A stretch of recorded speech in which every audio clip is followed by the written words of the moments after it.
완고하게 하지 마십시오. 주변에 완고한 사람들 있습니까? 어떤 사람이냐면 고집이 센 사람들. 고집이 센 사람의 특징이 있습니다. 어떤 특징이냐면 내 생각이 딱 잡혀 있어서 어떤 누가 얘기해도 듣습니까? 안 듣습니까? 안 듣습니다. 다 하고 나서 잘못됐을 때 오 그러네 이렇게 인정하면 다행이죠. 근데 그렇지 않고 또 잘못된 것도 합리화시키는 사람들도 많이 있습니다. 이런 사람들을 우리는 뭐라고 얘기하냐? 완고한 사람이다 라고 이야기합니다. 우리가 요즘에 주일마다 히브리서를 같이 읽어나가며 은혜 나누고 있습니다. 오늘 이 히브리서 3장 7절 44절 말씀에는 이 마음을 완고하게 하지 마라라는 말씀을 반복해서 이야기하고 있습니다.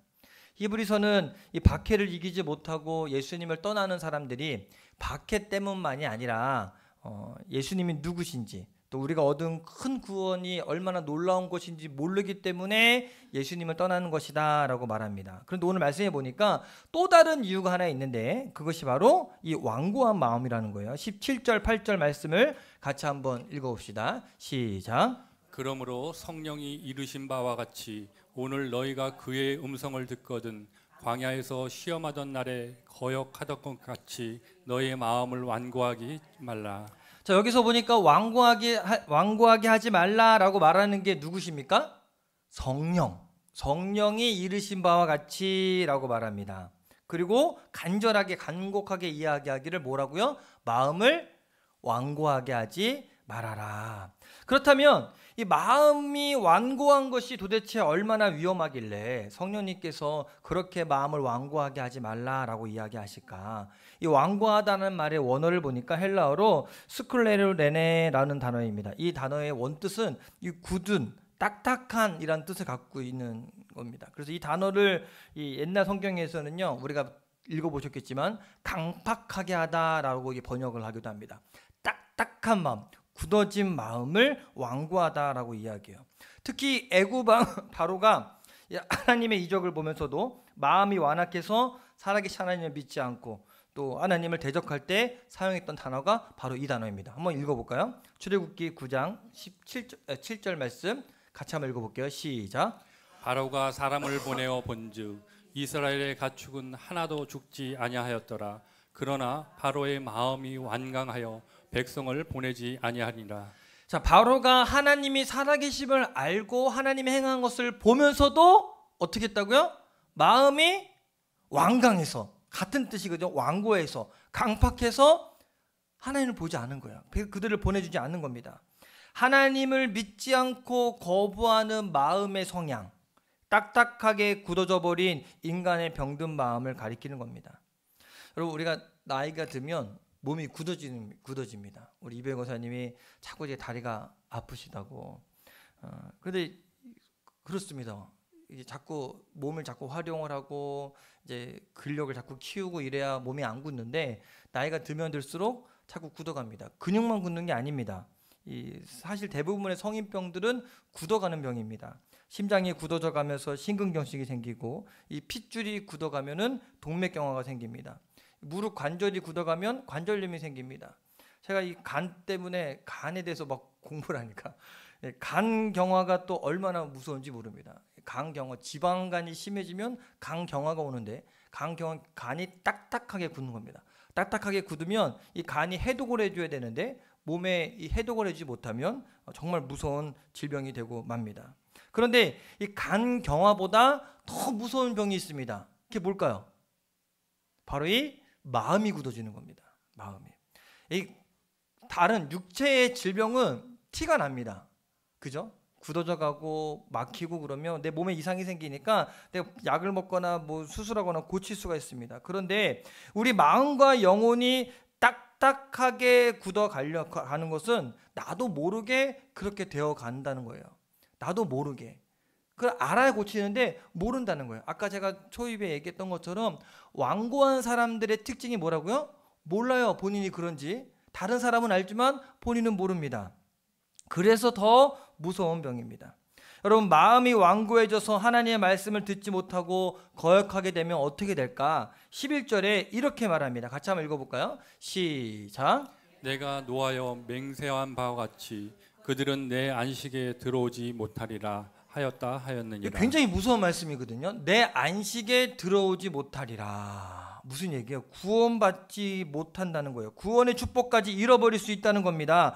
오랫동안 열심히 신앙생활하고 내가 예수님을 잘 믿는다고 생각했는데 마음이 딱딱하게 굳어버리는 순간 어떻게 해요? 내 마음에 예수님 없어지고 구원에 대한 확신도 사라지게 되고 이 안식에 거하지 못하는, 구원을 잃어버리는 아주 큰 비극까지 겪을 수 있다는 겁니다. 그러니 우리는 무슨 일이 있어도 우리 마음이 완고해지게 하면 안 되겠습니다. 우리 안에 계신 성령님도 이 완고한 마음의 위험성을 알기 때문에 오늘 말씀에만 완고하게 하지 말라라는 것을 7절, 13절, 15절 세 번이나 반복해서 이야기합니다. 다시 한번 따라해 볼까요? 마음을 완고하게 하지 말아라. 그러면 어떻게 해야 우리 마음이 완고해지지 않을까? 먼저 우리는 우리 마음을 지켜야 합니다. 따라해 봅시다. 마음을 지키자. 여러분, 마음이 중요한 것은요, 예수님이 우리 마음에 계시기 때문에, 또 예수님과 친밀히 교제하고 연합하는 것이 어디서 일어나느냐? 우리 마음에서 일어나기 때문에, 믿음의 주소지, 믿음이 거하는 곳이 바로 우리 마음이기 때문에 그렇습니다. 마음에서 믿음이 자랍니다. 그래서 마음을 지키는 것 굉장히 중요합니다.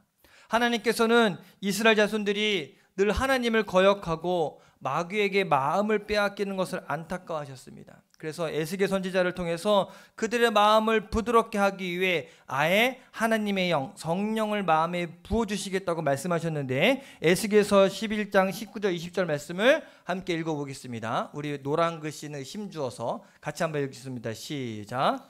내가 그들에게 한 마음을 주고 그 속에 새 영을 주며 그 몸에서 돌 같은 마음을 제거하고 살처럼 부드러운 마음을 주어 내 율례를 따르며 내 규례를 지켜 행하게 하리니 그들은 내 백성이 되고 나는 그들의 하나님이 되리라. 아멘. 뭐라고 말씀하세요? 돌 같은 마음을 제거하고 살처럼 부드러운 마음을 주신다는 겁니다. 이 예언이 이루어집니다. 언제? 오순절 마가의 다락방에서 성령이 임하심으로 말미암아 그들의 마음이 새로워졌습니다. 하나님 주신 부드러운 마음으로 날마다 모이기를 힘쓰고 사도들은 가르침을 받고 또 서로 사랑하고 서로 나누기를 시작했습니다. 부활하신 주님이 언제나 함께 하신다는 확신이 드니까 그들은 어떤 핍박이나 유혹이 와도 두렵지 않고 흔들리지 않습니다. 그래서 여러분, 교회 나오고 은혜 받고 성령을 받았을 때 특징이 있습니다. 이 강팍했던 마음이 부드러워집니다. 딱딱했던 사람이 온화해집니다. 그걸 느끼십니까? 여러분 어떠십니까? 여전히 딱딱하십니까? 아니면 이 성령님으로 말미암아 돌 같은 마음이 살같이 부드러워졌습니까? 자, 여러분의 마음은 돌입니까? 살입니까? 살입니까? 부드러운 마음을 갖게 되기 바랍니다. 자, 그러면 마음이 굳어지면 어떻게 될까? 부드러워지면 이제 성령님이 함께 하셔서 이제 부흥의 역사가 나타나게 되는데, 굳어지면 이 마태복음 11장 17절에 보니까 주님은 마음이 굳어져서 도무지 하나님을 찾지 않고 은혜를 갈망하지도 않는 세대에 대해서 이렇게 경고하십니다. 같이 한번 읽어봅시다. 시작. 이르되 우리가 너희를 향하여 피리를 불어도 너희가 춤추지 않고 우리가 슬피 울어도 너희가 가슴을 치지 아니하였다 함과 같도다. 자, 우리가 마음이 굳어졌는지 아닌지를 판결하는 것 바로 여기에 있습니다. 마음이 굳어지면 하나님의 은혜에 대한 감동이 사라집니다. 피리를 불어도 춤을 추지 않고 찬양을 해도 기쁨이 넘치지 않고 아무런 감동이 없어요. 하나님의 말씀을 들어도 가슴에 찔림조차 오지 않습니다. 그거는 아무개 집사 얘기고 내 얘기는 아니야. 아우, 집에 있는 우리 남편이 들어야 되는데 이미 내 마음은 굳어지기 시작한 겁니다. 또한 우리 영혼이 기쁨도 없고 슬픔도 없고 갈망도 느끼지 못하게 됩니다. 이렇게 되면요, 죄를 범하고도 회개하지 않습니다. 성경에 양심에 화인받은 자라고 이야기하는데 죄를 죄로 엮이지 않아요. 어쩔 수 없었어, 다 그러고 사는데 뭐. 하나님의 임재도 느끼지 못합니다. 그러다가 자기 마음대로 살다가 그 영혼이 캄캄해지고 만다는 겁니다. 과거 이스라엘 자손들이 그랬어요. 마음이 굳어지니까 그들은 광야에서 먹을 것 마실 것이 없다고 하나님을 향해 원망하고 불평하기 시작합니다.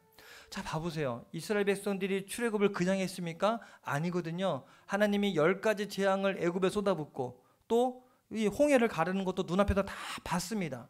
그러면 하나님께 감사가 넘쳐야 됩니까? 원망해야 됩니까? 그 당연한 거죠. 근데 이스라엘 백성들이 당장 이 먹을 게 없고 물이 없으니까 원망해요, 원망해. 그래서 출애굽기와 민수기서를 보면은요, 이스라엘 자손들은 수시로 하나님을 향해 원망하고 불평하고 또 하나님을 여러 차례 시험하기도 합니다. 그 중에 한 사건을 제가 소개하면 바로 출애굽기 17장에 나오는 르비딤 사건입니다. 이스라엘 자손들이 출애굽을 한 다음에 광야에 이르렀을 때 르비딤이라는 곳에 이르렀어요. 근데 물이 없습니다. 자, 광야에서 물이 없어요. 어떻게 될까요? 여러분, 물 없이 하루 지내보셨습니까? 그냥 지난 것도 아니고 밭에서 일하는데 너무 목이 말라요. 어때요? 그 목마름은 이루 말할 수 없습니다. 그러면 좀 이 모세가 기다리십시오. 내일 이맘때에 물 준비다 그러면 내가 기다릴 수 있어. 그죠? 근데 그런 말이 아무것도 없어요. 그랬더니 이스라엘 백성들이 이렇게 모세를 향해 와서 3절 말씀에 이렇게 말합니다. 같이 한번 읽어볼까요? 시작. 원망하여 이르되 당신이 어찌하여 우리를 애굽에서 인되어 내서 우리와 우리 자녀와 우리 가축이 목말라 죽게 하느냐. 자, 봐보세요. 이스라엘 백성들 출애굽을 할 때 찬양했거든요. 너무 기뻐서 막 찬양, 하나님 감사합니다, 감사했어요. 근데 지금 뭐라고 이야기해요? 원망하여 이르되 당신이 어찌하여 우리를 끄집어내서, 나 오기 싫은데 억지로 끄집어내갖고 여기서 굶어 죽게 하려고 그러냐, 목말라 죽게 하려고 그러냐, 왜 데리고 나왔냐 라고 원망한 거예요. 모세가 데리고 나왔습니까? 하나님이 이끌어줬거든요. 지금 이 얘기는 누구한테 한 걸까요? 모세한테 한 얘기가 아니라 하나님께 한 얘기예요. 그래서 모세가 그들에게 너희가 어찌하여 여호와를 시험하느냐라고 소리칩니다. 사실이 그렇습니다. 그들은 모세에게 대항한 것이 아니라 하나님께 대항한 거예요. 그래서 다툼이 일어납니다. 그래서 그곳 이름을 무리바, 마사, 다툼이라고 그렇게 불러줬습니다. 그들이 하나님을 믿지 못하고 하나님이 계신가 안 계신가 시험했다는 겁니다. 그래서 오늘 말씀 16절 18절에 이 사건에 대해서 이렇게 이야기합니다. 좀 길지만 같이 함께 읽겠습니다. 시작. 듣고 격노하시게 하던 자가 누구냐? 모세를 따라 애굽에서 나온 모든 사람이 아니냐? 또 하나님이 40년 동안 누구에게 노하셨느냐? 그들의 시차가 광야에 엎드려진 범죄한 자들에게가 아니냐? 또 하나님이 누구에게 맹세하사 그의 안식에 들어오지 못하리라 하셨느냐? 곧 순종하지 아니하던 자들에게가 아니냐? 자, 마음이 완고해지니까 하나님께서 그들을 이끌어서 인도해 주셨는데 완고해지니까 결국 안식에 이르지 못했다. 완고해지니까 그들의 시체가 그냥 광야에 널브러지게 되지 않았냐? 순종치 않았기 때문에. 그래서 하나님은 우리에게 늘 이야기합니다. 우리 마음을 잘 지켜라. 잠언서 4장 23절에 모든 지킬 만한 것 중에 더욱 내 마음을 지키라. 생명의 근원이 이에서 남이니라. 생명의 근원이 어디서 나온다고요? 마음에서. 내가 죽고 사는 것, 영생을 얻는 것 어디서 나온다? 마음으로부터 나온다는 겁니다. 마음이 완고해져서 살아계신 하나님에게서 떨어지고 구원의 축복을 누리지 못한다면 그것이 가장 큰 비극입니다. 여러분들 이 마음 지키는 것 어렵죠. 쉽지 않습니다. 그래서 이 내 마음의 정원이라는 책이 있는데 이 책을 마음을 정원이라고 이렇게 소개합니다. 그래서 우리가 정원을 가꾸다 보면 심지도 않은 잡초는 그냥 막 자랍니다. 농사 지시니까 아시잖아요. 심지 않은 잡초는 엄청 잘 자랍니다. 근데 내가 잘 심은 작물들은, 화초들은 잘 자랍니까? 이상하게 시들어버린 경우가 생깁니다. 우리 마음이 그와 같다는 겁니다. 나쁜 생각, 음란한 생각, 원망과 불평은 내가 키우지 않아도 잡초처럼 마음속에 자라지만 좋은 생각, 믿음과 사랑과 소망, 절제, 화평 같은 것은 내가 애쓰고 키우기 위해 노력을 해야 그것이 자랄 수 있다는 겁니다. 여러분, 우리 마음을 지키시게 되기 바랍니다. 두 번째로, 우리가 마음이 완고해지지 않으려면 첫 처음 믿음을 잘 지켜야 됩니다. 우리가 처음 믿음을 가졌을 때의 확신, 그 믿음을 끝까지 가지고 있어야 됩니다. 14절 말씀을 함께 읽어보겠습니다. 시작. 우리가 시작할 때 확신한 것을 끝까지 견고히 잡고 있으면 그리스도와 함께 참여한 자가 되리라. 시작할 때 확신한 것. 여기 이 자리에 앉아 계신 여러분 다 예수님을 처음 만났을 때 그 예수님에 대한 믿음이 딱 들어왔을 때의 경험이 다 있으시죠? 없으십니까? 있으시죠? 있으세요. 그 처음 믿음을 끝까지 가라는 겁니다. 그 믿음을 끝까지 지키라는 겁니다. 마음이 완고하면 나타나는 이 현상 중에 하나가 이 믿음이 자라지 못하고 그 완고한 믿음이 눌려서 믿음이 죽고, 완고한 마음에 눌려서 믿음이 죽고 만다는 겁니다. 그 대표적인 예가 민수기 13장과 14장에 나옵니다. 여기서 우리가 잘 아는 말씀이 나오는데 이스라엘 백성들이 이제 광야길을 다 지나고 나서 40년 돌기 전에요. 지나서 이 가나안 땅 입구에 도착합니다. 거기서 40일 동안 거기 가나안 땅을 정탐합니다. 그리고 나서 12명의 정탐꾼들이 와서 보고를 하는 거예요. 그 중에 10명의 정탐꾼은 처음에 믿음을 잃어버렸습니다. 그 처음 믿음은 뭡니까? 하나님께서 저 가나안 땅을 이스라엘 백성에게 주겠다는 믿음. 그래서 그 믿음을 갖고 그 땅에 들어간 거예요. 40일 동안 정탐하고 왔어요. 그분을 정탐하고 와서 그 믿음이 바뀌면 됩니까? 안 됩니까? 그 땅은 누구 땅이에요? 하나님이 이스라엘 백성에게 주기로 약속한 가나안 땅, 젖과 꿀이 흐르는 땅이잖아요. 근데 이 10명은요, 그 처음 믿음을 잃어버립니다. 마음이 환경과 상황에 눌려버리자 도무지 믿음이 활동하지 못했던 그 상황을 그대로 여실히 보여줍니다. 민수기 13장 28절에 같이 한번 읽어봅시다. 시작. 그러나 그 땅 거주민은 강하고 성읍은 견고하고 힘이 클 뿐 아니라 거기서 안악자손을 보았으며. 자, 뭐라고 이야기해요? 강하고 성읍은 견고하고 힘이 클 뿐 아니라 거기서 안악자손을 봤는데 문제는 뭐냐면 31절에 우리는 능히 올라가서 그 백성을 치지 못하리라. 그리고 뭐라고 얘기하면 그들은 우리보다 강하다. 그리고 뭐라고 이야기하냐면 그들이 얘기한 게 아니라 우리가 스스로 내가 보기에도 그들에 비하면 메뚜기 같으니 그들이 우리를 보면 더하지 않겠냐. 지금 무슨 얘기예요? 전쟁을 이길 수 있다 없다? 없다. 더 웃긴 건 뭔지 아십니까? 제가 말씀을 갖고 오진 않았는데 두루다리며 정탐한 땅은 참 좋은 땅이에요. 정말 젖과 꿀이 흐르는 땅이에요. 포도송이가 있다시만 하고. 근데 그 땅의 거주민은 삼킬 것이라고. 무슨 그 땅은 별로 좋은 땅이 아니라는 거예요. 봤는데 별로 안 좋아. 뭐 하는 거예요 지금? 합리화시키는 거예요. 내가 가기 싫으니까 전쟁에 질 것 같으니까 저 땅은 가봐야 소용없어. 내가 보니까 안 좋아 라고 이야기한 겁니다. 그러니까 이 말을 들은 이스라엘 백성들이 어떻게 합니까? 통곡하면서 밤새도록 웁니다. 그리고 모세와 아론을 또 원망합니다. 이렇게 이야기해요. 우리가 애굽 땅에서 죽거나 이 광야에서 죽었으면 얼마나 좋겠는가. 왜 이 땅까지 인도해서 우리를 여기서 죽게 만드느냐.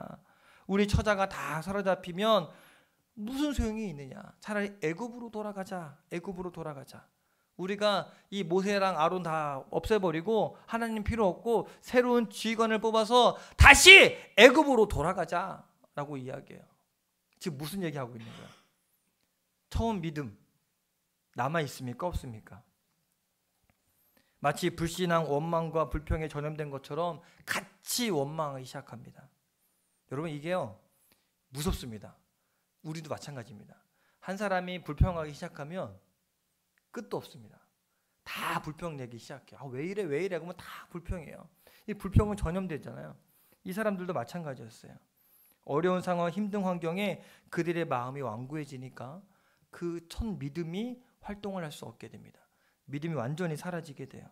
자신들은 아무것도 하지 못할 것 같고 하나님은 죽었는지 살았는지 모르겠고 지도자 모세는 도대체 왜 우리를 이 힘든 곳에 데려갔는지 모르겠다 이러면서 원망을 합니다. 한마디로 그들의 마음이 완고해지니까 믿음마저도 죽고 말았다는 겁니다. 그 결과 처음 확신한 믿음이 완전히 사라지게 됩니다. 처음 하나님을 찬양하면서 홍해를 건너왔던 그 믿음이 완전히 사라지게 돼요. 근데 여기에 한 가지 이 10명 말고 나머지 두 사람이 있어요. 여호수아와 갈렙은 달랐습니다. 성경은 여호수아와 갈렙에 대해서 이렇게 말합니다. 민수기 14장 24절 같이 한번 빨간 글씨는 힘줘 읽을게요. 같이 한번 읽을게요. 시작. 그러나 내 종 갈렙은 그 마음이 그들과 달라서 나를 온전히 따랐은즉. 이 표현이 정확한 겁니다. 봐보세요. 지금 12명이 똑같이 가서 가나안 땅을 보고 왔거든요. 근데 그 10명과 이 2명의 차이가 뭐가 다르다? 본 위치가 다른 게 아니고 생각이 다른 게 아니고 마음이 달랐다는 거예요. 이들의 마음은 누구한테 와 있는 거? 하나님께 달려 있는 거예요. 여전히 그들이 우리가 봤을 때 똑같이 그들은 강하고 세요. 하지만 우리 하나님이 함께 하시기 때문에 저들은 우리의 밥이다. 저들은 우리의 밥이다. 왜 두려워하냐? 저 땅은 하나님 우리에게 주셨는데 저들은 우리의 밥이다. 이렇게 이야기하는 겁니다. 얼마나 다릅니까? 안 믿으니까 말이 많은 거예요. 믿으면 하나님이 함께 하실 것이 믿어지면 두려울 것이 없습니다. 안 믿어지면 따져봅니다. 아, 이것도 따져보고 저것도 따져보고. 믿으면 무조건 갑니다. 무조건 가요. 우리에겐 이것도 없고 저것도 없고 이런 믿음 없는 소리는 하진 않아요. 왜? 하나님을 믿으니까. 결국 애굽에서 나온 이스라엘 자손들은 다 광야에서 죽고 말았어요. 그들의 믿음대로. 우리 못 간다. 진짜 못 갑니다. 마음이 완고하면 그렇게 됩니다. 여러분, 하나님께서는 이스라엘 자손에게 적과 꿀이 흐르는 약속의 땅 가나안 땅을 주시기 위해 애굽에서 구원해 주셨습니다. 애굽에서 나온 이스라엘 자손은 누구나 가나안 땅에 들어갈 수 있었어요. 그런데 그들은 못 들어갔어요. 왜? 이 처음 믿음을 지키지 못했기 때문에. 그래서 19절에 이렇게 이야기하거든요. 같이 한번 읽어봅시다. 시작. 이러 보건대 그들이 믿지 아니함으로 능히 들어가지 못한 것이라. 다른 이유가 아니라 뭐라고요? 믿지 아니함으로. 마찬가지로 우리도 이 땅에 태어나서 누구나 다 천국 갈 수 있는 자격이 우리에게 주어졌어요. 근데 단 하나, 누굴 믿어야 돼요? 예수님 믿어야 돼요. 이 처음 믿음이 마지막까지 가야 돼요. 근데 중간 세상 살다 보면 어때요?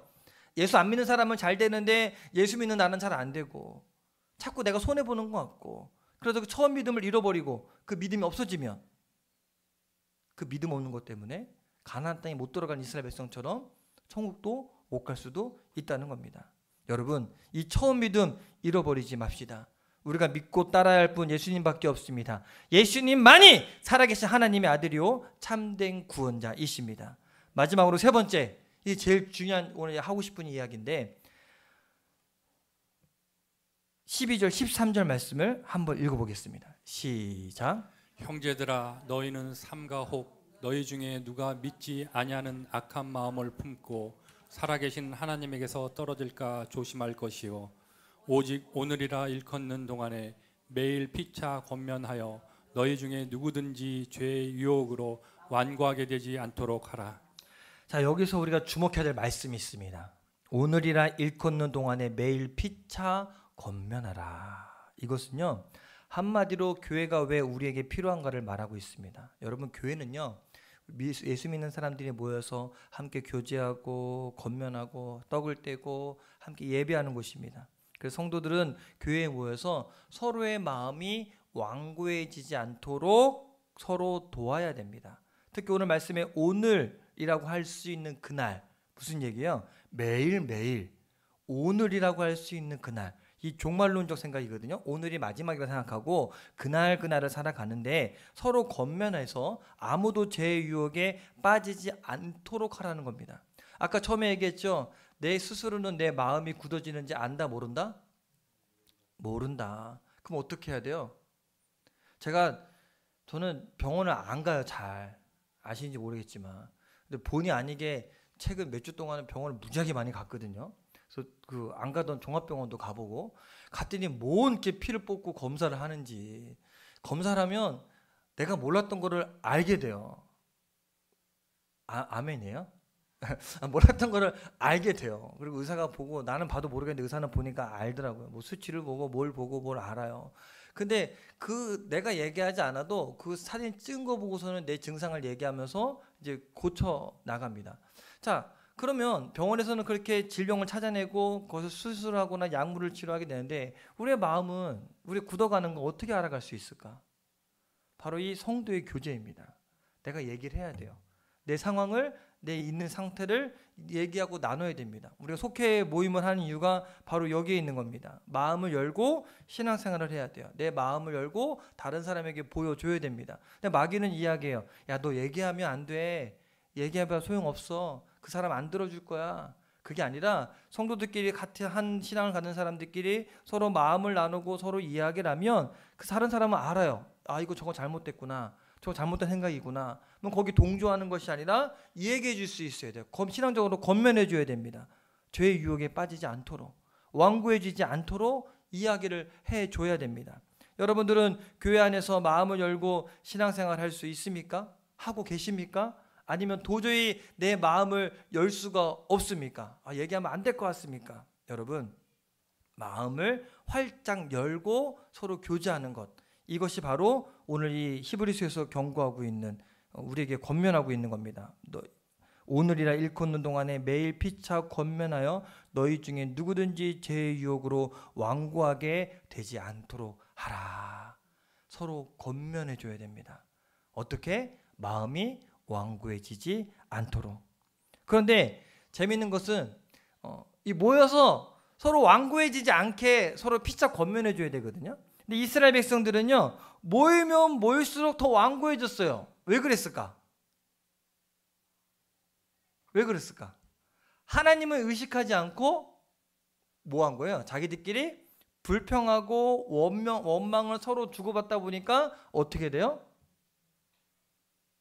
이게 재미있는 게 뭐냐면요, 원망하고 불평을 하기 시작하면 한도 끝도 없다는 겁니다. 전염되는 거예요. 이렇게 되면 큰일 납니다. 같이 망하는 거예요. 여러분 꼭 기억하십시오. 예수님은 우리 마음에 오셨어요. 그래서 서로 나누고 서로 교제할 때 원망하고 불평하는 말보다는 그 사람의 마음이 완고해지는 것이 아니라 부드러워질 수 있도록 서로 사랑으로 권면해주고 위로해주는 저 여러분 되기를 간절히 축원합니다. 안 되는 건 있습니까? 없습니까? 재미있는 게 뭐냐면 세상에는 안 되는 거 많습니다.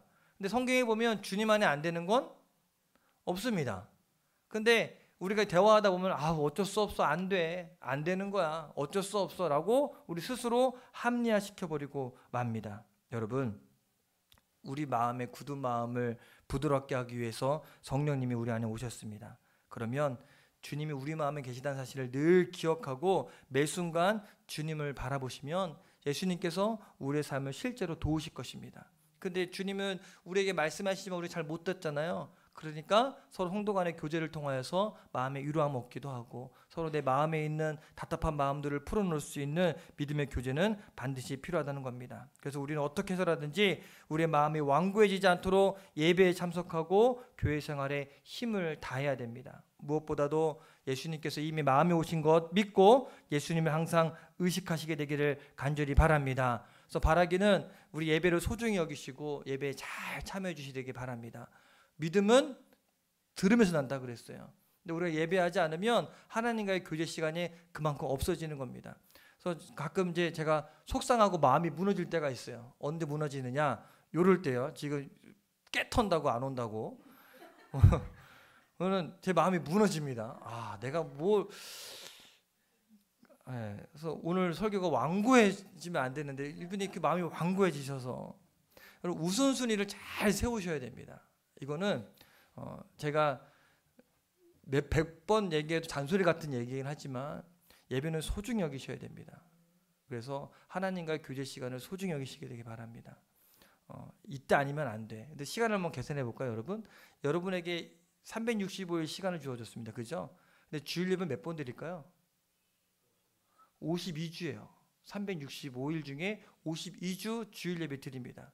자, 하루 24시간 중에 주일 예배 몇 시간 드립니까? 지금 일찍 오시면 10시 반에 오시고 1시간 예배 드립니다. 설교 시간 몇 분 될까요?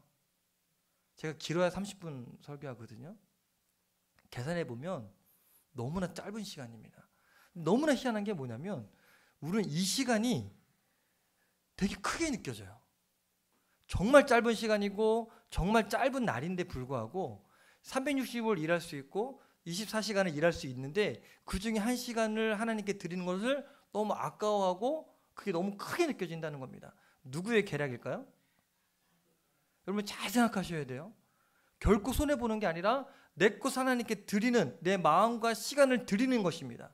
이것을 여러분 소중히 여기셔야 돼요. 내 마음이 완고해지지 않기 위해서. 그렇게 했을 때 하나님께 도움을 구할 수 있지. 그렇지 않습니까? 여러분 이 하나님과의 교제 시간 소중히 여기시게 되기를 간절히 축원합니다. 그래서 내가 아무개 집사님을 이렇게 하는 건 아닙니다. 왜냐하면 더 믿음이 자라나야 되니까. 네, 여러분 여기 오신 분들은 예배를 드리러 오신 분들이기 때문에 여러분에게 뭐라 하는 것이 아니라 내 마음에 계신 예수님과 늘 함께하고 주님께 순종하기 위해서는 이 교제 시간이 굉장히 중요하다는 거예요. 예배를 통해 하나님과 교제하고 또 모임을 통해 서로 간에 교제하고, 여러분 오늘부터 주님과 함께 늘 동행하시고 그렇게 살아갈 수 있게 되기를 주님의 이름으로 간절히 축원합니다. 매 시간 예수님을 의식합시다. 그래서 내 마음이